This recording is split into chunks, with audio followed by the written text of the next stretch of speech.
17 বছর বেটা বানানি করতে আমরা এখনো পরিচয় দিয়ে চলতেছি রাস্তায়। সুন্দর বালের দরবার আমি কিন্তু ওদের সাথে মানুষের রক্ত নিয়ে গেছে, মানুষের কথা বলার অধিকারটা পর্যন্ত তোরা আমি কিন্তু ওদের সাথে করতেছ। আরে এই বেটা আমি দোস্তি আর কান পগড়ি গরম করলাম, আমি চাইতাছি না তোরা আহত করতে, আমি চাই না তোরা আহত করতে। না না প্লিজ, আইন আছে, আইন অনুযায়ী ব্যবস্থা হবে। আইনের হাতেই ওঠার জন্য আপনাদেরকে টাকা হইছে। ঘটনাটা কি হয়েছে একটু কি বলবেন ক্যামেরার সামনে? সমস্যা যদি না হয়। ওরা এখান থেকে 20-25 জন ছাত্রলীগের কর্মী পিছ থেকে দেখে আমাদের সন্দেহ হয়েছে, হাতে অস্ত্র নিয়ে এখানে ডাইরেক্ট মিছিল করতেছে, মানে যারা আসবে তারাই কোমাবে।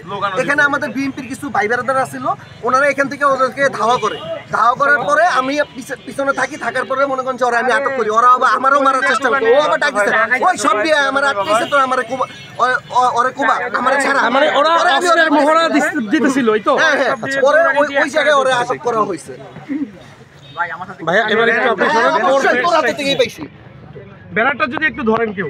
এই যে বাংলাদেশ ছাত্রলীগ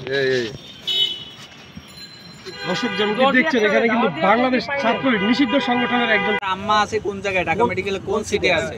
ঢাকা মেডিকেল না ভাই, এই যে বাডেমের কোন সিটে আছে? পরে কইতে দেন ভাই সিটে না, আমার আম্মাকে প্রতিদিন আমরা নিয়ে আসি সকালবেলা, আবার বিকেলের দিকে মানে ডাক্তার দেখানো শেষ হয়ে গেলে আমরা নিয়ে যাই। আপনার আমার কি সমস্যা? আপনারা নিয়ে যাচ্ছেন এখন? হ্যাঁ, ওই তারা কই এখন কই? ভাই আমার সাথে আমার মায়ের সাথে আমার ভাই ছিল এখন আর কই সে কই?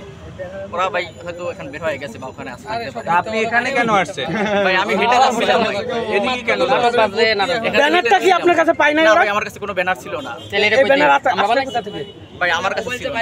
কার কাছে ছিল? ভাই আমি জানি না, পকেট থেকে মোবাইল আমি ছিল না ভাই, এখানে আরো লোক ছিল অনেক। আমি তো মোবাইল আলো আমার সত্য কথা না। আচ্ছা ভাই আপনারা যারা এখানে ধরছেন ওরা মোবাইলে যে আমি লাইন করছি। এই শুনেন, আপনি যে আপনি বাডেমেতে এখানে গিয়েছেন, ভাই আমি এখান থেকে বের হয়ে বাসে যাবো, সামনে যে এখান থেকে মেইন রোডে উঠে ভাই বাসে উঠবো, কিন্তু এখান থেকে হঠাৎ করে দৌড়তেছে, কারা দৌড়তেছে, কেন দৌড়তেছে আমি কিছু জানি না। আমি দেখি পিছন থেকে অনেক মানুষ দাওয়া করতেছে, আমি কি সামনে থেকে দৌড়তেছি। আপনার ভাইয়ের ফোন দেন তো। আপনার ভাই যে এখানে ছিল তার ফোন দেন। নাম্বার বলেন নাম্বার বলেন, আম্মুরটা বলেন, আম্মুরটা তো মুখস্থ ভাই ওদের নাই। নাম্বার মুখস্থ নাই আমার। আপনার মার নাম্বার মুখস্থ নাই? মোবাইল ওর কাছে এই যে এটা ফ্লাইবোর্ড দাও। একটু আগে আপনি আপনার বাবার নাম্বার দিতে চেয়েছিলেন, দেন এমনিতে অসুস্থ হয়ে যাবে। যাই হবে না হবে সেটা তো পরের কথা, আপনার ফ্যামিলির নাম্বার দিন।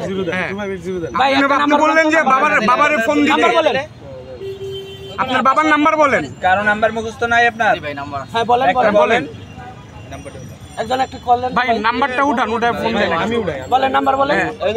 নাম্বার বলেন। সমস্যা হবে কোন নাম্বার কোন? এই নাম্বার দিলে এমনি গো।